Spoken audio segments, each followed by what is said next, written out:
organization. Okay, let's talk about college admissions. If two different children are applying for college, let's say one is white and one is black, and there's one slot available, should they be evaluated based on the same objective criteria? Test scores, for instance. Are you familiar with holistic admissions? Should they be held to the same standards regarding test scores? I am a proponent of holistic admissions. It's just a yes or no question. Yeah, no, I can't answer that question for you as a proponent of holistic admissions. Got it. I'll take that as a no. Thank you, Mr. Chair. What's up, everyone? Welcome back to the channel. Today we're diving into a perfect example of how someone tries to dodge a tough question, and how another person expertly calls them out on it. We're looking at Representative Brandon Gill during a House Oversight Committee hearing. He's going head-to-head with a Democratic witness, and honestly, it quickly turns into a mess for the left. In this clip, you'll see the exact moment when straightforward logic collides with DEI ideology. And let's just say, the DEI ideology doesn't come out looking very strong. Just starting out, do you believe that ageism is a form of bigotry? Yes. You do? Yeah, I thought so because you wrote an article saying that ageism in media discourse about Biden's re-election is an issue. Do you still believe that ageism was an issue in the past election cycle? I believe that ageism in any form and in any context is a problem. Do you believe that Americans who were concerned about Joe Biden's age were bigoted? I did not say that in my article, nor do I claim that now. You said that ageism is a form of bigotry. Ageism is a form of bigotry, but I did not say that in my article. You cannot misrepresent my ideas. Okay, well, why don't you provide your explanation for that? Ageism is a form of bigotry. People who were concerned about Joe Biden's age were ageist. How do you square that? I'm less concerned about Joe Biden's age. I am more concerned about young people and older Americans being systematically denied opportunities and access because of their age. Do you think that Joe Biden's age had a relation to his cognitive decline? That is outside of my area of expertise. Do you need to be an expert to determine whether an 82-year-old man who is clearly visibly declining mentally on camera, if that has anything to do with his age? I'm not a cognitive scientist. You're not? Okay. Of course you're not. Do you think those Americans were right to be concerned about Joe Biden's age? Again, you're missing the point. The point is about the ageism itself. Okay. It isn't about Joe Biden. We're going to move on. Do you believe that America should be a colorblind society? For instance, should people be treated differently based on their race? It's just a yes or no question. It's not a yes or no question. It's a yes or no question. It is as I said in the beginning of my testimony, America yes has not done right by indigenous peoples, by black people, by Asian American and Pacific Islander people. Should people be treated differently based on their race? Yes or no? People should receive the services and the support and the remedies that are owed to them. That they should be treated differently based on their race. They should receive the remedies that are owed to them because of the systemic racism and injustice. Do you believe that race should be considered in employer hiring practices?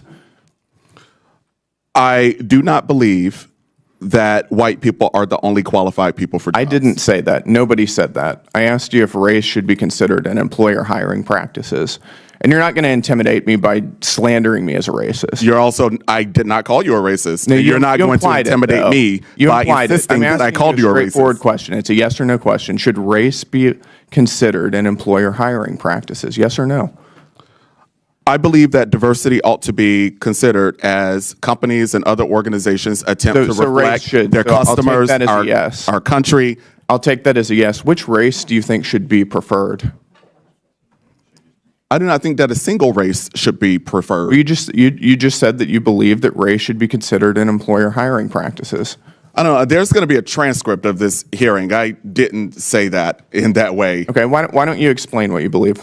What I said and what I believe is that the demographic composition of workplaces, our nation's military, and so on, our Congress ought to reflect the diversity of the United States of America. Demographic composition. Racial demographic. Is that what you're saying? Racial gender. Okay, so race should be a factor in employer hiring practices.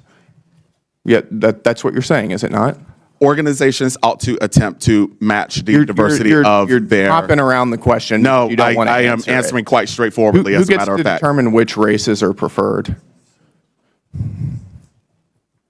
I already told you I don't have a single racial group. You just told me that you believe that the racial demographic makeup should be taken into account in hiring practices. And it should be reflected in all levels of companies and other organizations. Okay, let's talk about college admissions.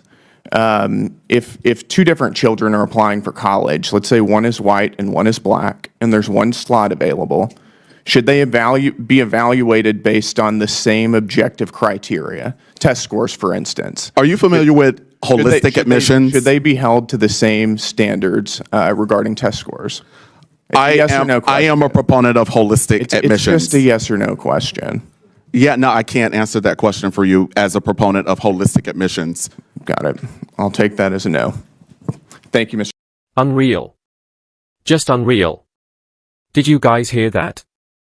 Brandon Gill is asking simple, common-sense questions that most Americans would probably agree with, and the witness is twisting himself into knots trying to avoid giving a straight answer. Let's break it down, because there were a few key moments here. First, Gill starts by getting the witness to acknowledge that racism is a form of bigotry. That's important groundwork. The witness had previously written an article defending Joe Biden's age and capability, but when Gill points out that Biden has appeared to struggle publicly at times, the witness suddenly falls back on the line, "I'm not a cognitive scientist." In other words, he seemed confident making arguments in writing, but when pressed in a hearing, he steps back from making a clear judgment. Another moment comes when Gill asks whether people should be treated differently based on their race. It sounds like a straightforward yes or no question.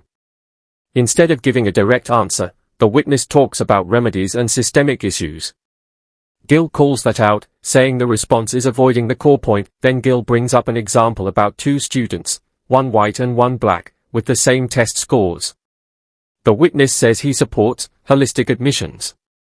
Critics often interpret that phrase to mean universities should consider more than just test scores, while supporters argue it allows schools to consider a broader picture of a student's background and experiences. The exchange ends with both sides clearly standing their ground.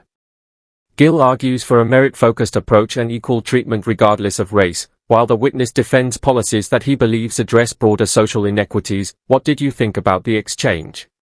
Did the witness avoid the questions, or was he trying to explain a more complex position? Let me know your thoughts in the comments. If you want more breakdowns like this, make sure to like the video and subscribe. See you in the next one.